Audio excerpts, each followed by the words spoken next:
Welcome, folks, to a series that has only had a little bit of planning, but this is Metal Gear Solid 3 Snake Eater, actually the HD version on the PlayStation 3. Joining me today is Grimith Jack Reaper, as so many other times. Both of us, well, before we get started with this series, we need to explain how much experience we actually have with this series. I'll let Grimith go first. I played the Nintendo Entertainment System Metal Gears. I've seen Metal Gear Solid 3 all the way through. I watched a friend in college do a bit of Metal Gear Solid 1 and 2, but I've not played those myself. I know the mechanics and how the story progresses a bit, simply because it's entered gaming culture, but I don't have much experience playing the modern Metal Gear Solids myself. In my history of the game, I have only had extensive experience playing Metal Gear Solid 4. I've played through it at least 3 times, perhaps even 4. I have played this game just a little bit so I could get used to the obtuse controls. I'll explain that when we actually get the gameplay. And also, it's going to go through the loading screen scan. It's not a big deal. Good, they actually are able to see those. That's good, I was worried. I know, otherwise they wouldn't know this game is a Konami game. It's made by some asshole named Hideo Kojima. I mean, come on. Hideo Kojima has a, lengthy and storied reputation in the gaming industry. For those of you who are unfamiliar to the series, this is the first chronological game of the franchise, so it's a great dipping point, and I think it's why Lethal chose to play this one first. Yep, we'll be playing, if we choose to do this series all the way through, and I kind of would like to. This whole thing was triggered by Mr. Karos, who actually gifted me a copy of Ground Zeroes, but without any sort of background, no one would know what the hell was going on with that game, so we gotta start from the beginning, which is Metal Gear Solid 3 Snake Eater. Now, I didn't get done explaining my experience with Metal Gear, so I'm going to tell you what else I've done. I have not played the other games, but I have seen them played. I've seen 1, 2, I have seen 3, which we're currently going to play. I have not seen Peace Walker played through, and I have not seen Ground Zeroes played through. The only other experience I have is with Metal Gear Acid, but we will not discuss that as a shitty game. Anyway, we've talked long enough. Let's go ahead and get started. Have we talked long enough? Oh, yes. Okay. So, what's going to greet the viewers here in the first video, Lethal? What can they expect? Well, if you're not familiar with Metal Gear Solid, know that it is a lot of verbose exposition, and this game is no different. This is the 3rd game in the series, and, well, it only gets worse as time progresses, I think. So this episode, probably no gameplay. Unfortunately, it's going to be about 30 minutes long, no gameplay. All you're going to get is the mythos in this one. Also, interesting fact on this one, if we just start, we're playing for the first time, we'll have a selection of these difficulties. If we start on, I like MGS 3, you get all the difficulties, including European Extreme, which straight up game overs if you're detected by the enemy.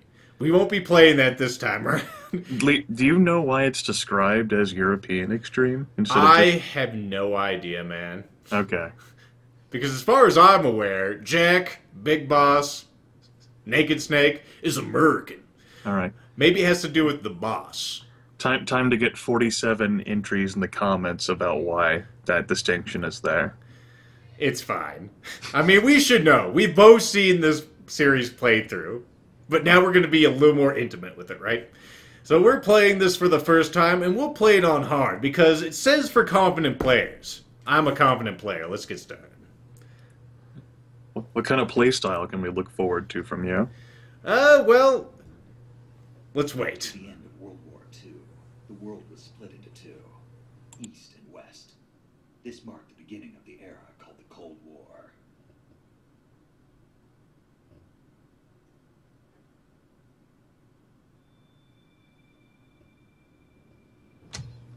Konami's presenting this, by the way. No way. A Hideo Kojima game? Grimith, did you see this coming?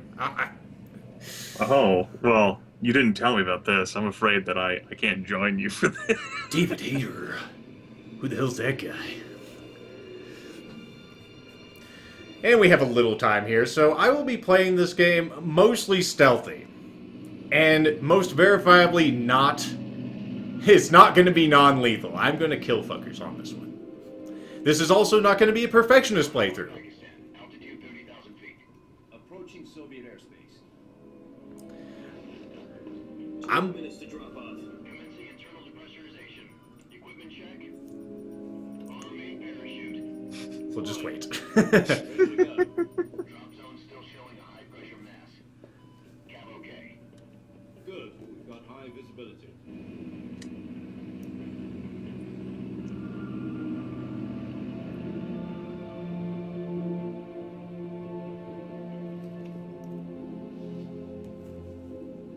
Put out that cigar. Connecting oxygen hose to interior connector. Put on your mask.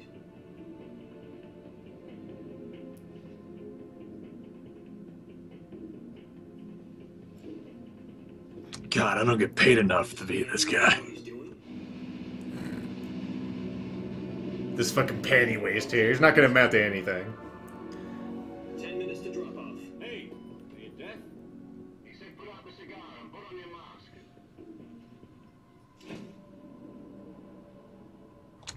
That will be the most important cigar in this entire game.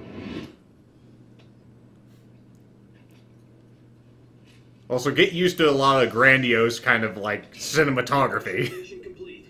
Checking oxygen supply. 6 minutes to drop off. Opening rear hatch.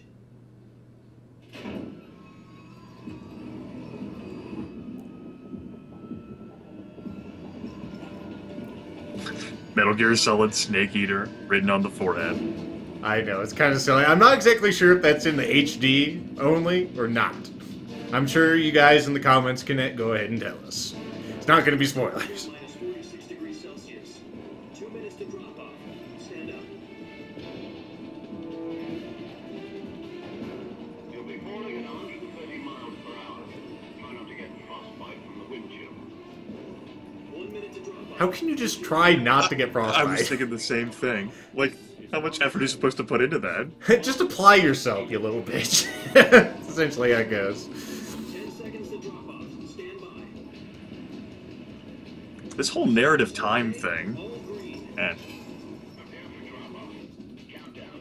5, 4, 3, 2, 1. Spread your wings and fly. God be with you. So fuck you, I'll fall like a stone! I know it's like that so many seconds. I've been great at the guy who was in the airplane just kicked him out while he's doing the slow fall. Wow. Nah, that wouldn't be the Kojima way. It's gotta be over the top, man. Like with that cigar. Of course. That was just like the teaser. Also, Oh. Okay. just in case you didn't see it the first time. This game might be directed by that asshole. Jack, I've got some important news. The head of the CIA has finally given us the green light for the virtuous mission. Virtual mission. No, the virtuous mission. The future of our Fox unit depends on it. If it succeeds, we'll be officially organized into a unit.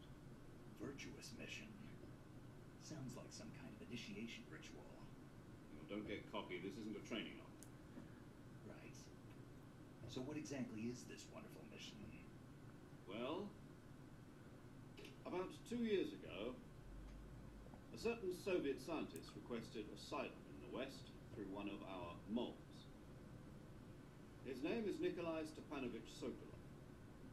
He's head of the OKB 754 Design Bureau, one of the Soviets' top-secret weapon research facilities, and the East's foremost expert on weapons development. Sokolov. Isn't he that famous rocket scientist? The very same. On April the 12th, 1961, the Soviets achieved the first manned spaceflight in history. The Earth was blue, but there was no God. Well spoken. The rocket that carried Yuri Gagarin to orbit was the A-1, known as the Vostok rocket. Sokolov is said to be the man most responsible for the multi-engine cluster used in that rocket. After Gagarin's flight, Sokolov left rocket development to become the head of the newly established Design Bureau. From a lowly technician to head of a design bureau, that's quite a success story. So why do you want to defect? It seems he'd become afraid of his own creations. Afraid? Call it a crisis of conscience. And for that, he left his country and his family behind and went over the fence? Not exactly. One of his conditions was that his family was also to be taken safely to the west. We used a mole to get the family out first, and succeeded in sneaking Sokolov over the Berlin Wall shortly afterwards. I was the one who conducted the operation. The security on the eastern side was still full of holes back then. Then what? We got Sokolov over in one piece, but the whole ordeal had left him exhausted, and we checked him into a hospital in West Berlin. It took him 2 weeks and more than 600 miles to get from the research facility in the Soviet Union to Berlin. He was in no condition to say anything coherent. And it was only a week later that we had something much bigger on our hands. The Cuban Missile Crisis. October 16, 1962, President Kennedy received word that the Soviets were in the process of deploying intermediate-range ballistic missiles in Cuba. The President demanded that the Soviets dismantle and remove the missiles. At the same time, he announced a naval blockade to prevent further missile shipments from reaching Cuba. But the Soviets didn't back down, instead placing their armed forces on secondary alert. Soviet transport ships carrying missiles continued on course towards Cuba. US and Soviet forces went on alert for an all-out nuclear war. Frantic negotiations were conducted with the UN's Emergency Security Council and unofficial channels to end the hair-trigger standoff. Finally, on October 28th, the Soviet Union agreed to remove its missiles from Cuba, and so the world avoided a nuclear holocaust. But in order to get the Soviets to pull their missiles out, we had to make a deal. You mean the one where the US agreed to remove its IRBMs from Turkey? No. The Jupiter IRBMs deployed in Turkey were obsolete. We were going to get rid of them anyway. They had no strategic value whatsoever to either the US or the Russians. The Turkey deal was a ruse, a cover story that was fed to the other intelligence agencies around the world. So what did the Russians really want? Sokolov. They wanted us to return Sokolov. You mean the Soviets pulled out of Cuba just to get their hands on Sokolov? That's right. What the hell was he working on? At the time, we had no idea. We were running out of time. It was either give up Sokolov or risk full-scale nuclear war. In the end, we had no choice. President Kennedy gave in to Khrushchev's demand. The next day, I got Sokolov out of the hospital, handed him over to agents on the eastern side. Sokolov kept on screaming, "Save me," until he disappeared from my sight. Then, a month ago, we received some new information from one of our moles. About Sokolov? Yes.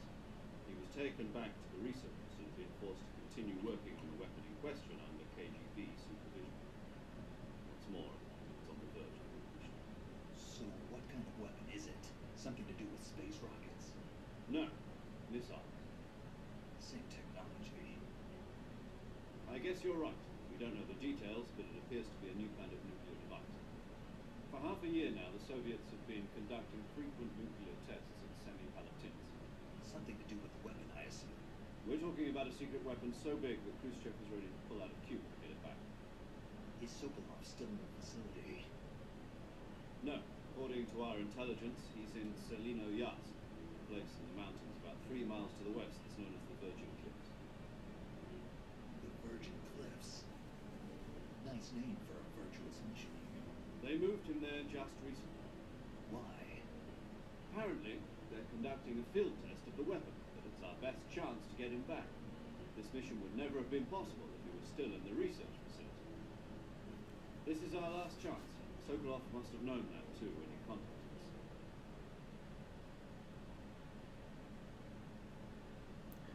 Now back to our featured freefall. Glad we could have all the time to live through that. I do like how Snake's like a kid in all the questions he asks. He's like, Virtuous "Wow." mission. What do you mean? A virtual mission?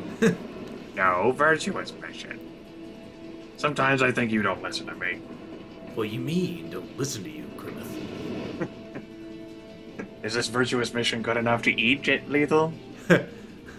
Well, you see, Grimith. No, that's something they'll have to find in time. Your mission is to infiltrate Selino Yask in the Soviet mountains, ensure the safety of Sokolov, and bring him back to the west. Now, sometimes during cutscenes, we'll actually have these R1 moments where we can look through Snake's eyes. Don't get Sokolov back before that weapon is complete. Is that an HD edition feature, or did that come standard with the game? That's standard with the game as far as I'm aware. Okay. I don't like this first one because it just looks terrible looking through that yellow P-scape. It's been so long since I've seen this game, I can't remember. Oh, there's the P-scape. Helium will be pumped into the balloon to inflate it. The process takes about 20 minutes. Once it's complete, the gunship's arm will latch onto the balloon and pull it up. The full surface-to-air recovery system. I'm familiar with the theory. Take it easy. It's been combat-proof. Do you think Sokolov is up to it? The shock will be less than during a parachute jump, and the arm can handle up to 500 pounds. So you're planning on going over the border in a single combat talon? She's equipped with two 6-barrel 20mm Vulcan cannons, as well as two 40mm machine guns. Sounds like she could hold her own against a battalion of tanks. Even with the fuel in the reserve tank, we're facing a 4-hour time limit. If all goes well, it shouldn't take more than a few hours. Home in time for dinner. But if anything goes wrong, you'll be eating dinner, breakfast, and all the rest of your meals in the jungle. I agree, in the jungle. Sounds delicious. Do they have omelets? Might be out of the cutscene soon. Nah, I'm just kidding. We still gotta draw this out a little bit more.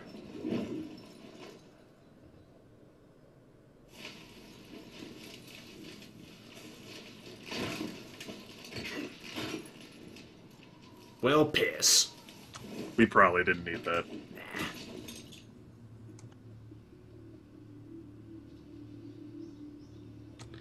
Also, if you haven't guessed yet, viewers, Lethal and I will not be reverential towards these cutscenes in moments like these when there's no dialogue, and if there ever ends up being dialogue, we might end up speaking anyway. I'm glad I could keep a straight face during that, because, man, I did not feel it. You thought the cigar was grandiose. You have a lot more in store. Fuck this shit!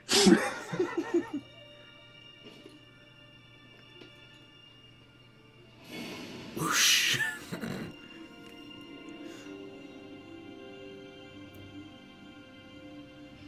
I felt like one of those future Nazis. I felt like I was watching Terminator there for a second.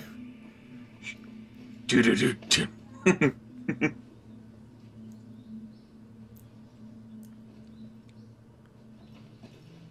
Time to talk. Yep.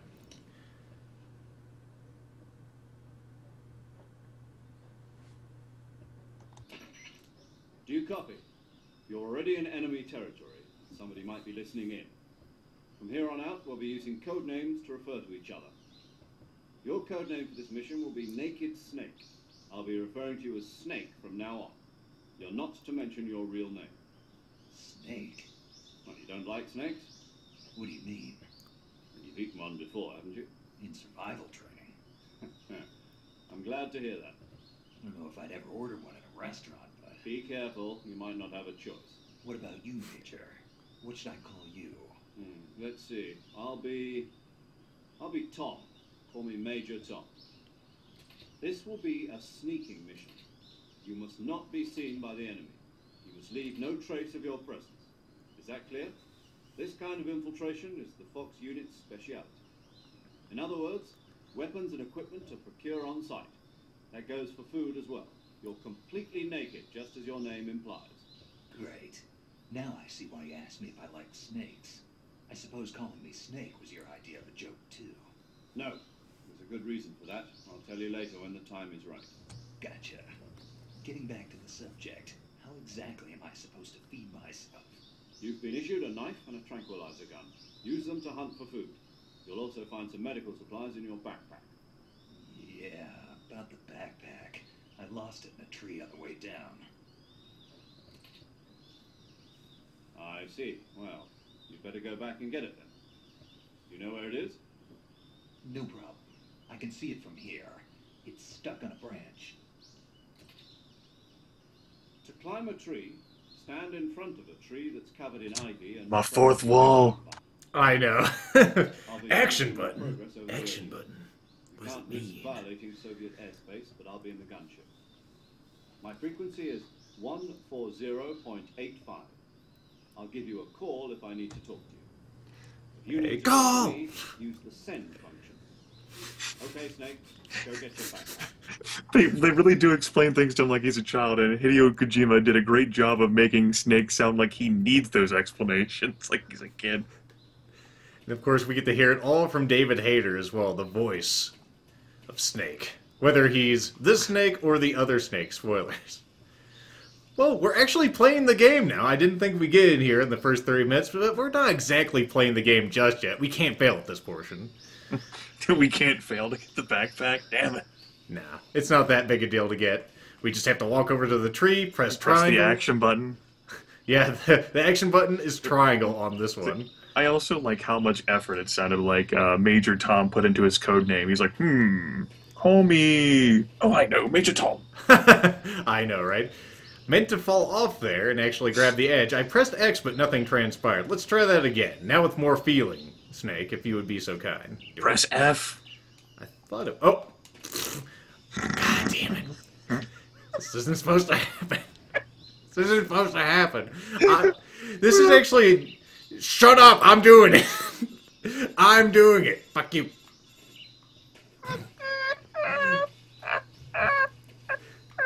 There's a button that just lets you hang down. Maybe it's triangle. That's gotta be it. It's actually the action button again. For whatever reason, I thought it was X, and that's how you drop off. You shut it! No, back! There we go. It was triangle. Should have figured. Yes. Off to a great start. I see you've retrieved your backpack, Snake. Finally. To equip a weapon, it's necessary to take it out of your backpack. In the survival viewer, choose Weapon from the backpack. Your available weapons will be displayed in a window in the upper left. From that list, choose the weapon you want to equip and press the Enter button. For other equipped items, just do the same thing from Item. Got it. Use the survival viewer backpack. Yep, that's right. Survival is fundamental to this mission. After you've been out in the field for a while, your stamina will start to drop. If your stamina gets too low, it'll affect your performance. You won't be able to shoot accurately, for example, and your wounds won't heal as smoothly. Keep an eye on your stamina so you don't run out. To recover lost stamina, you can hunt for local flora and fauna. You can use either your tranquilizer gun or your knife to hunt. My only weapon is a Mark 22 Hush Puppy tranquilizer gun? That's right. It's been fitted with its own suppressor. However, the suppressor will deteriorate every time you fire. Once its durability reaches 0, the noise suppression effect will be gone. So don't get too trigger happy with it. The suppressor's durability is shown in the icon. Any weapons and equipment beyond what you're carrying now, you'll have to find as you go. I have to find my own weapons and equipment? Whose crazy idea was this anyway? Solo covert actions are standard Fox operating procedure. You can't leave any traces of your presence. No weapons, equipment, footprints, sweat, or bodily waste. The same goes for bullets and cartridges, too. What about bodies? Your presence in enemy territory is already a violation of international conventions of warfare. There aren't supposed to be any American soldiers in Russia. It could spark an international incident. You can't let anyone see you. You can't let the enemy know you're there. This is a stealth mission. You're a ghost, Snake, in every sense of the word. There'll be no rescue if you're captured. The military and US government will deny any involvement in the affair. Then I'll just have to take care of myself, huh? I'm afraid so. You've been given a fake death pill for that purpose. SIS guidelines stipulate that soldiers on covert ops like this one be issued a potassium cyanide capsule. Tape it to your body so you can take it when you need to. How generous of you. Use it if you're taken prisoner by the enemy. It will send you into a state of false death for a short time. Fooling them into thinking that I'm really dead. So how do I come back to life? Just take the revival pill. You mean that thing they put in my tooth before the mission? That's the one. But be careful. If you remain in a state of false death for too long, nothing will be able to bring you back. Remember that. I'll keep it in mind. You said this was a solo mission, right? Right. I guess that means I can't count on any reinforcements. Correct.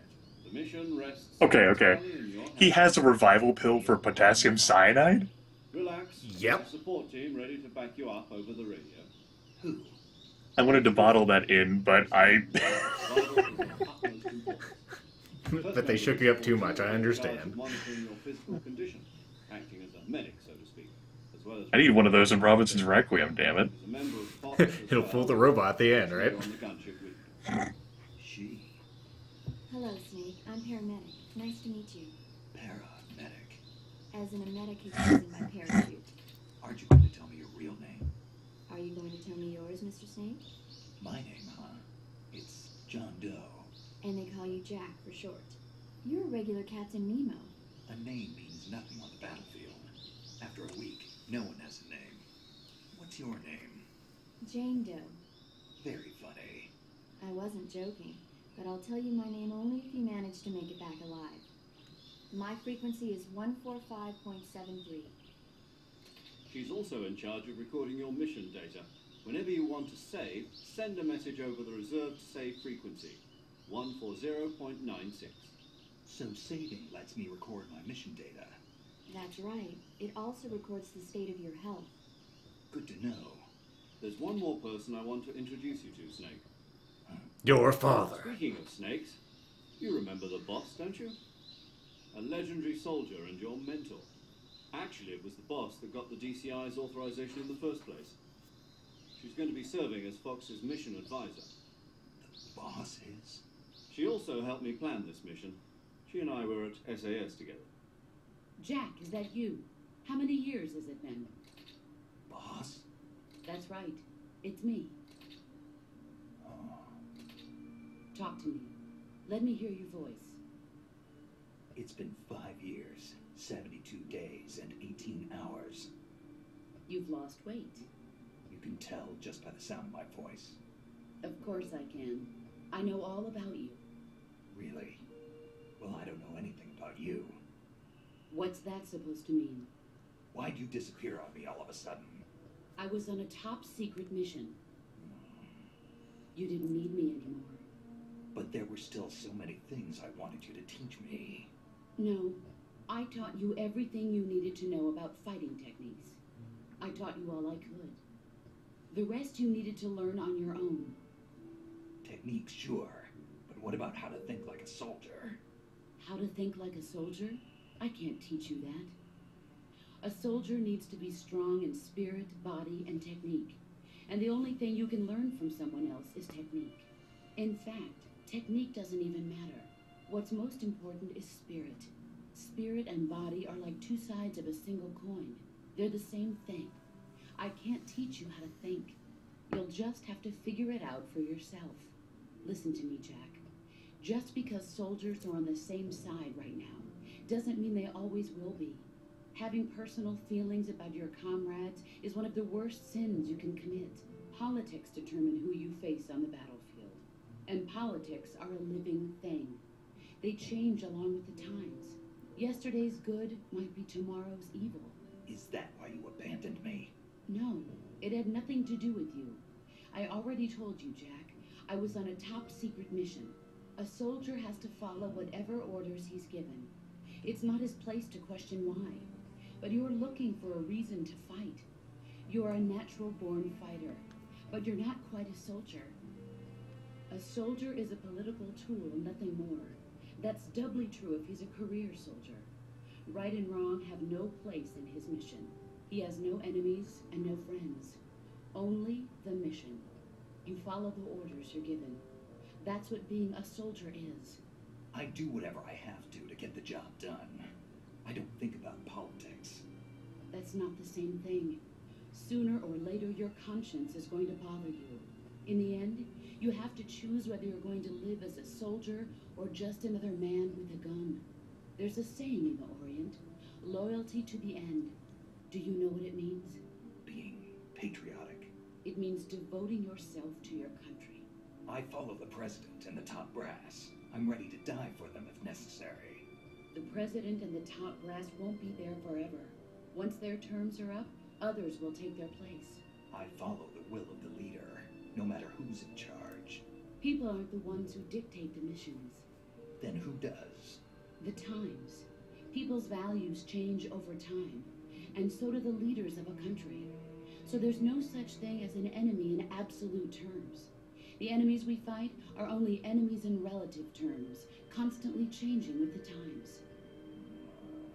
As long as we have loyalty to the end, there's no point in believing in anything, even in those we love. And that's the way a soldier's supposed to think? The only thing we can believe in with absolute certainty is the mission, Jack. All right, but do me a favor. What is it? Call me Snake. Snake. Oh, right. Your code name is Snake. It suits you well. That's right. The legendary unit that the boss put together during World War II was a snake. The Cobra unit. A group of heroes that brought the war to an end and saved the world. As long as you've got a legendary hero backing you up, you'll be fine. Isn't that right, Snake? Yeah, I can't think of anyone else I'd rather have with me. Oh, and one more thing, boss. Yes? It's good to hear your voice again. Same here. After all, who knows if either of us will make it out alive? Snake, you were always best at urban warfare and infiltrating buildings. But this is the jungle. Survival is going to be key. Those CQC techniques I taught you are sure to come in handy. CQC? Close quarters combat, huh? I've been in the Green Berets for the past few years. I'm probably pretty rusty. Not to worry. I'll be here to help you remember. After all, this is your first actual survival mission. I'll be supporting you over the radio. Where are you, boss? Next to the Major? The boss is communicating with us by radio from aboard a Permit-class submarine in the Arctic Ocean. My frequency is 141.80. Call me if you need my advice on battle techniques. Gotcha. Your mission is to retrieve Dr. Sokolov. Dr. Sokolov is being held in an abandoned factory located to the north of your current position. Avoid heavy combat and don't let anyone see you. I'm glad they gave Snake this massive info dump right when they dropped him instead of, oh, I don't know, before the 4-hour time limit of the mission. I know, right? Snake, Huh? try to remember some of the basics of CQC. Let's see. Bring up my knife, my gun, and, swivel slowly. Feels right. Quickly. That feels even more right. Virtuous mission now. There you go. Alright, we're actually back in the gameplay. But you know what, folks? We're at 32 fucking minutes. But you know what that means. It's time to save the game. Wait, what does that mean, Lethal? Well, it means we're gonna have even more exposition. You'll see the Slit my main. throat. Game, Snake? Yes, let's save the game. This file up here is when I was just playing around, getting used to the controls, which definitely helped, by the way. Go ahead and just save over that. It is no longer needed. You can see it's about the same time we're at now. Yeah, I actually. was really thinking about that. There you go. We're a little bit faster on this run. I must have taken my time getting the backpack. Hey, Snake, you ever heard of Godzilla? Oh god, no. No, what is it? It's a movie. You haven't seen it? Nope. It's about this monster called Godzilla who grows to an enormous size in a nuclear test and goes on a rampage in Tokyo. Nuclear test, huh? Then the Marshall Islands must be crawling with giant monsters right about now. It's just make-believe. Maybe that's why my pants have been so tight lately. Snake, it's a movie, not a report out of Los Alamos. I know. So then what happened? Godzilla is immune to all weapons, and humanity has no way to stop the monster. Dr. Shirazawa develops a new type of weapon, but meanwhile, Godzilla is getting closer and closer to Tokyo, obliterating everything in its path. It was originally a Japanese movie, but they made an American version, too. I recommend seeing the original Japanese one if you ever get the chance. It's mostly mindless fun, but it's also got a serious anti-nuke message as well. Where can I see the original? You'll just have to go to Japan. Really? That's too bad. Well, if you wait 40 years, you might be able to see it in America, too. Why's that? 2004 will be Godzilla's 50th birthday. You think they're still going to be making Godzilla movies then? Of course. Everybody loves Godzilla. Saw one last year. Sure know a lot about Yep. movies. I don't suppose you're a movie watching type, are you? Not really. Me either. Okay, then I'll tell you everything I know. Great. If the going gets tough, movies can save your life. It's always good to be able to look at things from a different perspective when you get in the jam. That's the magic of movies. No kidding. Well, I guess it might at least make a nice distraction. That's the spirit, Snake. Have a little fun. No, I don't wanna. Thanks, paramedic. And there you go, folks. I'll probably try to save only once per episode because we will have a movie discussion at the end of every save. It's kind of ludicrous. Anyway, Do you have any idea of how many movie discussions paramedic has? I mean, we would have to go through the vault, idea. right? We don't have to do jack shit. This is a fun run, Grimith. The serious business run I'll probably do by myself afterwards. But you know. Anyway, folks, next time, real gameplay. We'll see you then.